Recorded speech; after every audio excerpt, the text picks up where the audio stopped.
ஒரு அழகான காட்டுல ஒரு சின்ன குருவி இருந்துச்சான். அந்த குருவி ரொம்ப சோகமா இருந்துச்சான். எல்லாரும் மேல பறக்குறாங்க, என்னால மட்டும் ஏன் பறக்க முடியலன்னு. அப்போ அங்க ஒரு ஆமை மெதுவா மெதுவா நடந்து வந்துச்சான். அங்க வந்த ஆமை குருவிய பார்த்து ஏன் கண்கலங்கி நிக்கிற அப்படின்னு கேட்டுச்சான்.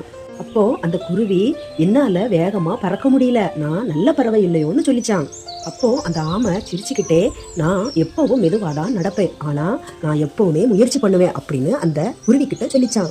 ஆமை சொல்லிட்டு இருந்தத கேட்ட அந்த குருவிக்கு ஒரு தைரியம் வந்துச்சான். குருவி மெல்ல மெல்ல சின்னதா பறக்க ஆரம்பிச்சுதான்.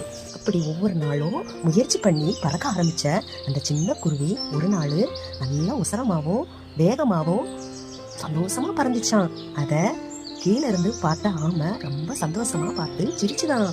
அன்னையில இருந்து அந்த அழகான காட்டுல அந்த ஆமையும் அந்த அழகான சின்ன குருவியும் நல்ல நண்பர்களா இருந்துட்டு வந்தாங்களாம். நண்பர்களே, உங்களுக்கு இந்த ஆமை இந்த அழகான சின்ன குருவியோட கதை பிடிச்சிருந்தனா இந்த நித்யா வாய்ஸ் தமிழ் ஸ்டோரி சேனலை சப்ஸ்கிரைபர் பண்ணுங்க, லைக் பண்ணுங்க, கமெண்ட்ஸ் பண்ணுங்க. தேங்க்யூ.